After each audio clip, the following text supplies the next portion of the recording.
SprintCarUnlimited.com, coming from Lincoln Speedway. We're here with Week 2 winner, Anthony Macri. Anthony, first and foremost, I know this is a pretty big win for you. Back in your family car, it's the first win. Could have won 3 maybe at the end of last year. To get this one out of the way has got to feel pretty good. Yeah, it's pretty relieving. I know we've been fast, but you start to question yourself as to whether you can, get the whole job done. I mean, we're fast in the beginning of the night, and as we were fast in the heat races when we were, timed well, and we were fast in the dashes. It just seemed like I couldn't put, 30 or 25 laps together. But I started to question my ability there. In Florida, I started to question my ability, but I knew.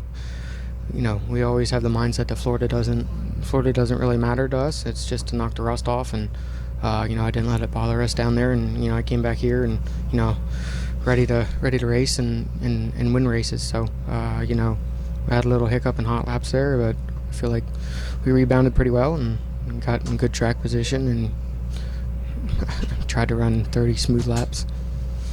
Yeah, you didn't have an easy day today. Obviously a motor issue in warm-ups. You're in heat too, and you needed to change that thing pretty quick. I think it was right around in between 6:30 and 17 minutes. That's some anxious moments. You barely made it out for your heat race, which you drew the pole for that.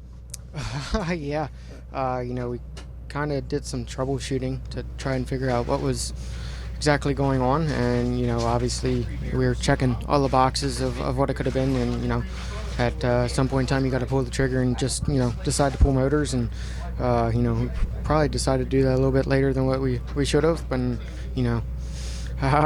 when they called the first heat race up, I was really worrying. I was not preparing myself not to make the heat race, but I was kind of preparing myself not to make the heat race, and those guys just, thrashed, and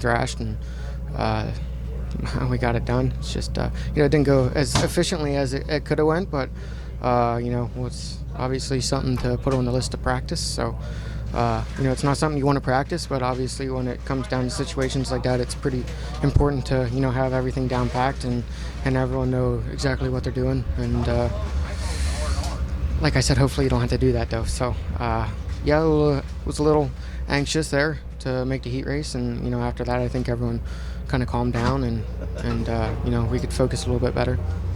In the feature, on cruise control out front, you get into traffic, and then all of a sudden Kyle Moody goes right by you. Was that kind of like, where did he come from? What was going on there? What was going on through the middle stages of that race that allowed him to get by? I had 3 terrible laps in a row in lap traffic.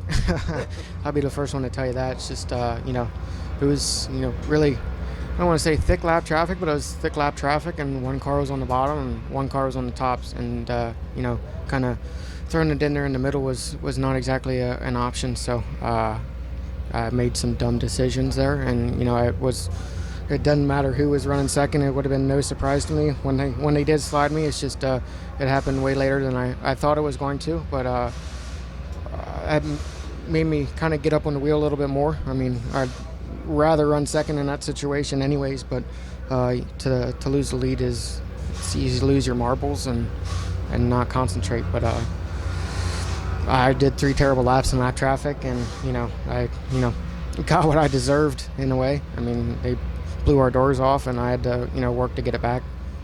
Well, you actually got it back, but the caution came out, so then you had to go back to second, and then I think within 1 lap you had to lead, and then at that point it was checkout time. Yeah, pretty much once I got the lead back, I knew I wasn't going to, put myself in a position to allow that to happen again, and, I knew, I forget how many laps were left, but at one point in time going down the front stretch, I saw 10 laps to go, and pulled the wing back a little bit, and drove 10 hardest laps I could, and we caught lap traffic, and I thought that was going to be a problem for us again, and it was a little bit of an issue, but we got through it, and just tried to finish the race off as strong and as consistent as I could. Pulling in the victory lane, what was that like for you in front of the crowd? I mean, some cheers and stuff. People are just glad to have you back in central Pennsylvania, back in the 39M. That's got to make you feel pretty good.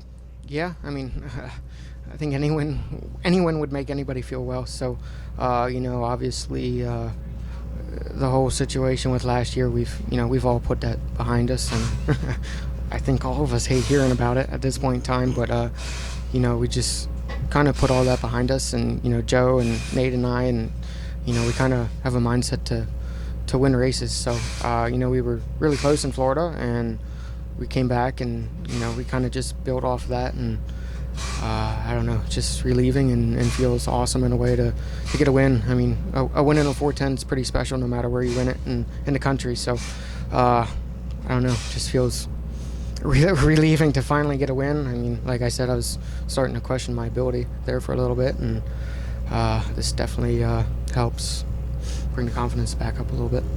Well, congratulations on the win. Thank you.